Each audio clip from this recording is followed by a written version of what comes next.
12ஆம் வகுப்பு மாணவர்கள் அனைவருக்கும் மீண்டும் வணக்கம். இன்றைய வீடியோவில் முதல் இயலின் கவிதை பழியில் முதல் செய்யுளாக இருக்கக்கூடிய தண்ணீர் இல்லாத தமிழ், அதில் இருக்கக்கூடிய இலக்கண பகுதியை பார்க்க போகிறோம். பாவகை அணி இலக்கணம் முன்பே பார்த்தாகிவிட்டது. இப்பொழுது இலக்கண குறிப்பு, பகுபத உறுப்பிலக்கணம், புணர்ச்சி விதி இவற்றை மட்டும் இன்றைய வீடியோவில் பார்க்கலாம். இலக்கண குறிப்பு. முதலில் இலக்கண குறிப்பு, பகுபத உறுப்பிலக்கணம் என்றால் என்ன என்பதை தெரிந்து கொள்ள வேண்டும். இலக்கண குறிப்பு என்பது இலக்கண வகையில் ஒரு சொல் என்ன வகையான சொல் என்பதை அறிந்து கொள்வது, அதை பற்றி விளக்குவதுதான் இலக்கண குறிப்பு எனப்படும். சொற்கள் பல வகை, பெயர்ச்சொல், வினைச்சொல், இடைச்சொல், உரிச்சொல் என்று இருக்கின்றன. அவற்றில் அதை தாண்டி நிறைய வகைகள் அமைந்துள்ளன உட்பிரிவுகளாக. அதில் இது என்ன வகையான சொல்? ஒரு வினைச்சொல் என்று எடுத்துக்கொண்டால் கூட வினைமுற்று, எச்சம் என்று இருக்கின்றன. எச்சத்தில் பெயரெச்சம், வினையெச்சம் என்று இருக்கிறது. இது போன்று இது என்ன வகையான சொல் என்பதை உணர்ந்து அதை விளக்குவதுதான், அதன் பெயரை எழுதுவதுதான் இலக்கண குறிப்பு எனப்படும். பகுபத உறுப்பிலக்கணம் என்பது பகுபதம், பதம் என்றால் சொல், பகுபதம் பகுத்தல், பிரிக்கக்கூடிய பதம், பிரித்தால் பொருள் தரக்கூடிய சொல், அதைத்தான் பகுபதம் என்கிறோம். அப்படி பிரிக்கும் பொழுது வரக்கூடிய பிரிவுகளுக்கு உறுப்புகள் என்று பெயர். ஒரு பகுபதத்திற்கு குறைந்தபட்சம் 2 to 6 வரை உறுப்புகள் அமையும். அந்த உறுப்புகளின் பெயர் என்ன என்ன என்று விளக்குவது பகுபத உறுப்பிலக்கணம். தண்ணீர் இல்லாத தமிழ் பாடப்பகுதியில் இலக்கண குறிப்பு கூற வேண்டிய சொற்கள் ஒரு 3 சொற்கள் உள்ளன. முதலில் பார்த்தீர்கள் என்றால் உயர்ந்தோர் என்ற சொல் அமைந்துள்ளது. உயர்ந்தோர் இந்த சொல்லுக்கான இலக்கண குறிப்பு வினையால் அணையும் பெயர் என்று இருக்கிறது. வினையால் அணையும் பெயர் என்றால் என்ன?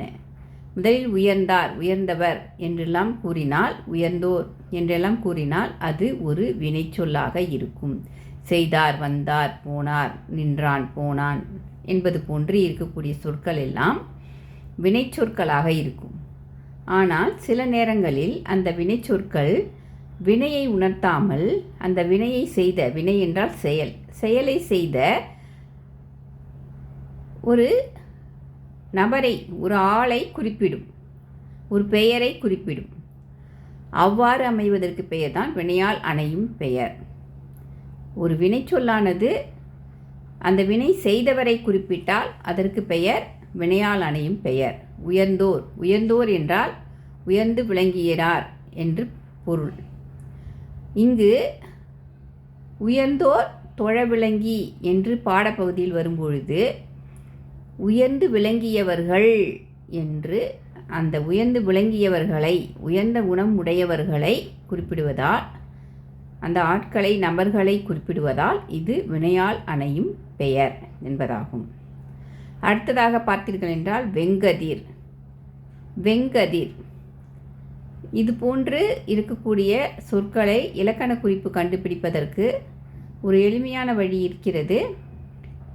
அந்த சொல்லை பார்க்கும்பொழுதே அதில் 2 சொல் இணைந்திருப்பது போல் தோன்றினால் அதை பிரித்து பார்க்க வேண்டும். வெங்கதிர் என்பதை எப்படி பிரிக்கலாம்? வெம்மை கதிர் என்று பிரிக்கலாம். அப்படி என்றால் வெம்மை, வெப்பம், வெம்மை என்று மையில் முடியக்கூடிய சொல் கிடைக்கிறது. மையிற்று பண்பு பெயர் கிடைக்கிறது. ஆனால் வெங்கதிர் என்பும்போது அந்த மை மறைந்து வருகிறது. இவ்வாறு சொல்லை சேர்க்கும் பொழுது மை என்பது மறைந்தும், பிரிக்கும் பொழுது மை என்பது வெளிப்பட்டு வந்தால் அது பண்பு தொகை எனப்படும். எனவே வெம்மை கதிர், வெங்கதிர் என்பது பண்பு தொகை என்கின்ற இலக்கண குறிப்பில் அமைந்திருக்கிறது. அடுத்ததாக இல்லாத என்பது. இல்லாத என்பது நாம் வழக்கத்தில் பயன்படுத்தாத, பேசாத, அதிகம் பயன்படுத்தாத சொல், செய்யுளில் மட்டுமே அமைந்திருக்கக்கூடியது. இது இல்லாத என்கின்ற சொல்லில் இல் என்ற எழுத்தை குறைத்து இலக்கணத்திற்காக யாப்பிலக்கணத்திற்காக இல்லாத என்ற சொல்லாக பயன்படுத்தாமல் இல்லாத என்று பயன்படுத்தியிருக்கிறார்கள். எனவே இல்லாத என்பது இல்லாத என்பதன் இடைக்குறை, இடையில் எழுத்து குறைந்திருப்பது இடைக்குறை என்பதாகும். இதுதான் இந்த பகுதியினுடைய இலக்கண குறிப்புகள். அடுத்ததாக பகுபத உறுப்பு இலக்கணம். பகுபத உறுப்பு இலக்கணத்தில் முதலில் வரக்கூடிய சொல் வந்து என்ற சொல். வந்து என்ற சொல் பார்த்தீர்கள் என்றால் வா ப்ளஸ் இத்து ப்ளஸ் இத்து ப்ளஸ் ஊ என்று பிரித்திருக்கிறார்கள். அதில் வா அதில் பிராக்கெட் போட்டு வ என்று இருக்கிறது. இத்து முதல் இத்தில் பிராக்கெட்டில் இந்து என்று இருக்கிறது. இரண்டாவது இத்து அதற்கு பிறகு ஊ என்று இருக்கிறது. நாம் பகுபத உறுப்பிலக்கணம் பொதுவான பகுபத உறுப்பிலக்கணம் குறித்து ஒரு விரிவான ஒரு வீடியோ போடப்படும். அதை பார்த்து பொதுவான பகுபத உறுப்பிலக்கணத்தை தெளிவாக தெரிந்து கொண்டால் எந்த சொற்களை கொடுத்தாலும் பிரிக்கக்கூடிய வகையிலே நல்ல ஆற்றல் உடையவர்களாக உருவாக்குவதற்கான ஒரு வீடியோ பின்பு போடப்படும். தற்பொழுது இந்த சொல்லை எவ்வாறு பிரித்திருக்கிறார்கள், ஏன் இப்படி பிரித்தார்கள் என்பதை அறிந்து கொள்ளலாம். முதலில் பகுபத உறுப்பிலக்கணம் என்று சொல்லும் பொழுது பகுபதம் என்றால் பிரித்தால் பொருள் தரும். சரி, வா இன் இத்து இத்து ஊ என்று பிரித்திருக்கிறோம். வா என்றால் வா என்று பொருள் இருக்கிறது. இத்துக்கு என்ன பொருள், இரண்டாவது இத்துக்கு என்ன பொருள், ஊக்கு என்ன பொருள் என்று நம்ம யோசிக்கலாம். அதுக்கெல்லாம் இத்துன்னு தனியாக சொன்னால் பொருள் இருக்கா? அப்போ எப்படி அது பகுபத உறுப்பிலக்கணம் பிரித்தா பொருள் தரும்னு இருக்கும் அப்படின்னு கேட்கலாம். இதெல்லாம் நம்ம தெளிவாக ஒரு வீடியோவில் சொல்லுவோம். இப்பயும் ஆனால் சொல்லிடுறேன். இதில் இருக்கக்கூடிய எல்லா உறுப்புகளுக்குமே பொருள் இருக்கிறது. ஏனென்றால் அந்த எழுத்து மாறினால் வேறு பொருளாக மாறிவிடும். இது ஒரு பொருளை உணர்த்துகிறது. தனியாக இத்துன்னு சொன்னால் அதுக்கு பொருள் இல்லாமல் இருக்கலாம். ஆனால் இங்கே வார்த்தையில் இத்துன்னு வந்ததுன்னா அதுக்கு பொருள் இருக்குது. சரி, இப்போ முதல்ல பார்ப்போம். வந்து என்பதை வா என்று ஏன் பிரித்திருக்கிறார்கள் அப்படின்னு பார்த்தீங்கன்னாக்கா, வா என்பது தான் உண்மையான வேர்ச்சொல், அடிச்சொல். வினைச்சொல் எல்லாவற்றிற்கும் வேர்ச்சொல் அப்படின்னு சொல்லிட்டு அடிச்சொல் என்ற ஒன்று இருக்கும்.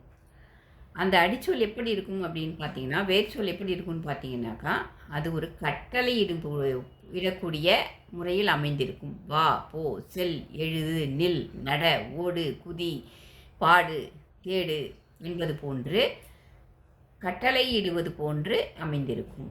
இங்கு வந்து என்பதில் வ என்று சொன்னால் அது கட்டளையாக இருக்காது. வா என்பது தான் கட்டளை. எனவே வா என்று தான் நாம் அந்த சொல்லை எழுத வேண்டும், பகுதியை எழுத வேண்டும். வா என்பது பகுதி. அது சொல்லாக வரும்பொழுது, வந்து என்ற சொல்லில் வரும்பொழுது வ என்று குறுகி இருக்கிறது. அப்படி இவ்வாறு மாற்றங்கள் ஏற்பட்டால் அதை விகாரம் என்று கூறுகிறோம். விகாரம் என்பது ஒரு எழுத்து அதே தன்மையோடு இல்லாமல் வேறு ஒரு தன்மையோடு வேறொரு எழுத்தாக மாறி இருந்தால் அதற்கு பெயர் விகாரம் என்பது. பகுபத உறுப்பிலக்கணத்தில் 6வது உறுப்பாக இருக்கக்கூடிய விகாரம் என்பது அவ்வாறு தான் அமையும். விகாரம் என்பது தனியாக ஒரு இடத்தில் இருக்காது, தனியான ஒரு உறுப்பு கிடையாது. அது ஒரு எழுத்து வேறொரு எழுத்தாக மாறி இருந்தால் அந்த விகாரம் என்ற உறுப்பு அமைந்திருப்பதாக பொருள். இங்கு பகுதியில் விகாரம் அமைந்திருக்கிறது. அப்பொழுது வா என்பது பகுதியாகவும் இருக்கிறது, விகாரமாகவும் இருக்கிறது. 2 உறுப்பும் அங்கே அமைந்திருக்கிறது. வா என்பது பகுதி, வா என்று கூறியதனால் அது விகாரம். அடுத்ததாக 2 இத்துகள் இருக்கின்றன. இது போன்று எளிமையாக ஒரு குறுக்கு வழியில் சொல்லக்கூடிய ஒரு யோசனை என்ன என்றால், ஒரே எழுத்து, ஒரே மெய்யெழுத்து 2 முறை வந்திருந்தால், இத்து என்று 2 முறை வந்திருக்கும். பார்ப்பான் என்ற சொல்லியிருந்தால் அதை பிரித்தால் இப்பு இப்பு என்று 2 முறை வந்திருக்கும்.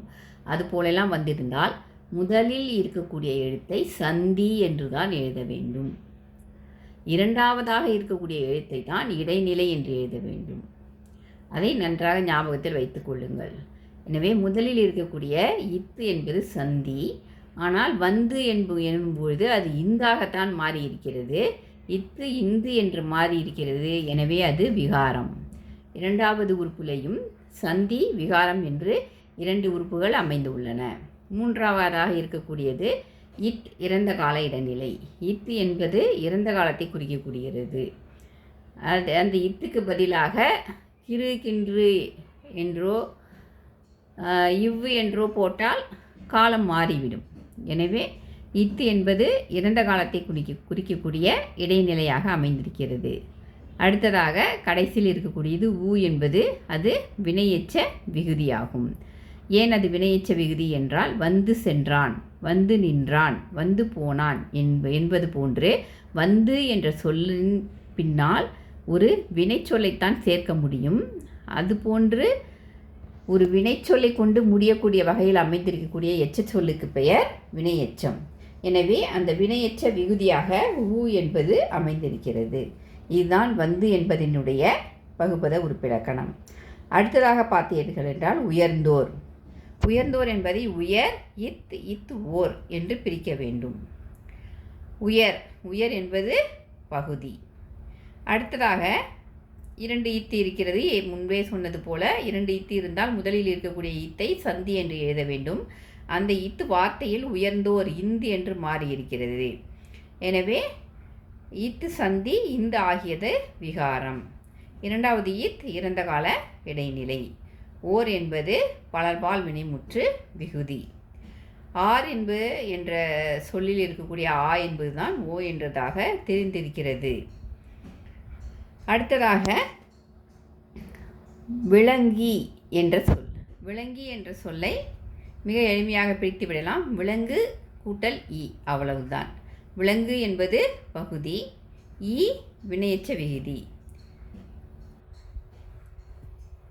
விலங்கு, உயர், வா இது எல்லாமே பார்த்தீர்கள் என்றால் வினைச்சொற்களினுடைய அடிச்சொற்கள், வேர்ச்சொற்கள், பகுதிகள். அவை கட்டளை பொருளில் அமைந்துள்ளன. எனவே முதலில் பகுதியை சரியாக பிரித்து விட்டால் அதற்கு பிறகு இருக்கக்கூடிய உறுப்புகளை பிரிப்பது சற்று எளிமையாக இருக்கும். இவ்வளவுதான் பகுபத உறுப்பிலக்கணம். அடுத்ததாக பார்த்தீர்கள் என்றால் புணர்ச்சி விதி. புணர்ச்சி என்பது 2 சொற்கள் ஒன்றாக இணைவதை புணர்ச்சி என்று கூறுகிறோம். 2 சொற்கள் இணையும் பொழுது முதல் சொல்லின் கடைசி ஈற்றெழுத்திலையும் இரண்டாவது சொல்லின் முதல் எழுத்திலும் ஏதேனும் மாற்றங்கள் ஏற்படும். ஏனென்றால் நம் சொற்களை தொடர்ச்சியாக பேசுகிறோம்.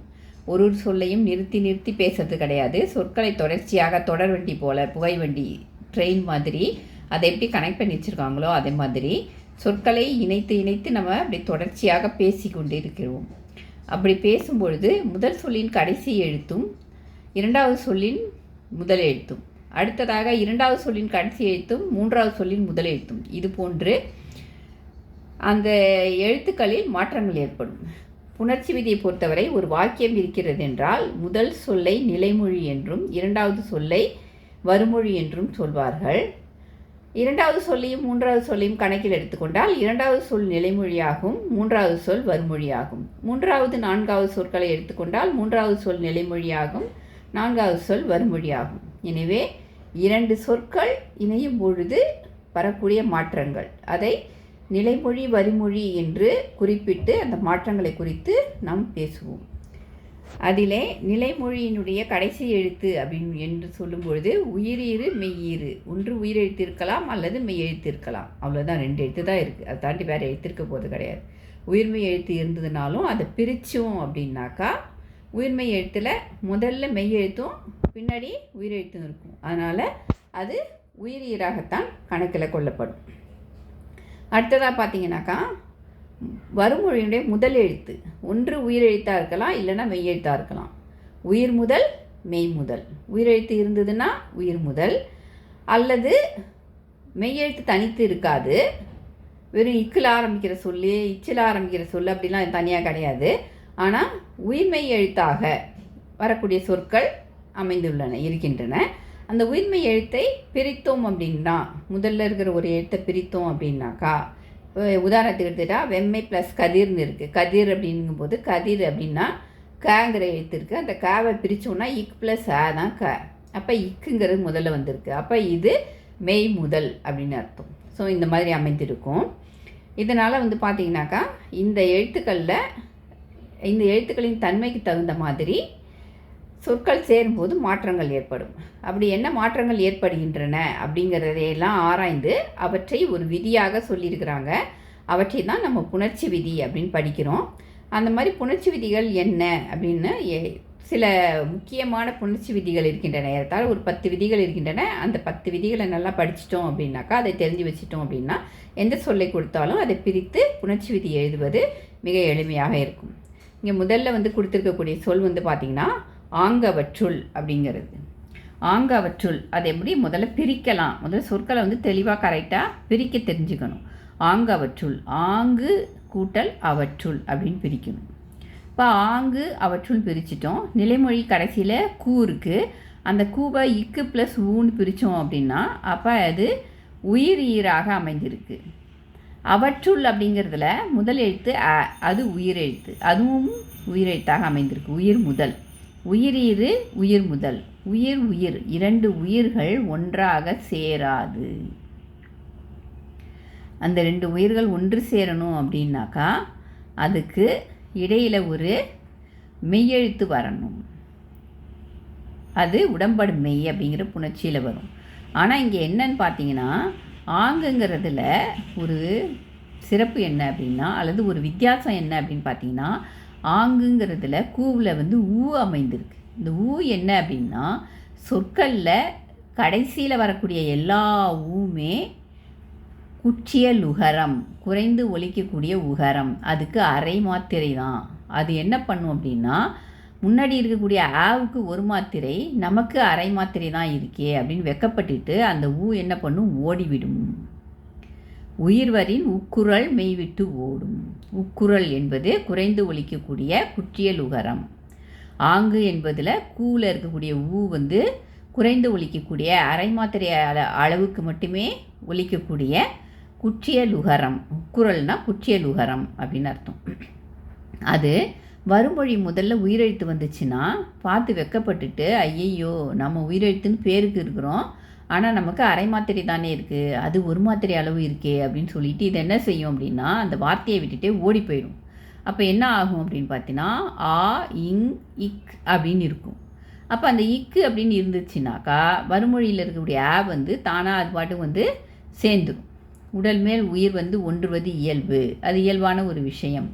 எப்படி வந்து ஒரு இடத்துல வெற்றிடம் ஏற்பட்டால் அந்த இடத்த நிரப்புறதுக்கு அங்கே பக்கத்தில் இருக்கிற காற்று அங்கே வந்துடும், வெற்றிடம்னு ஒன்று இருக்கவே இருக்காது. அதே மாதிரி ஒரு இடத்துல ஒரு மெய்யெழுத்து என்பது பக்கத்தில் உயிரெழுத்து இருக்கும்போது தனித்து மெய்யெழுத்து இருக்காது. உயிரெழுத்து இருந்துச்சுன்னா அது அப்படியே இருக்காது, அந்த உயிரெழுத்து அது கூட வந்து சேர்ந்துடும்.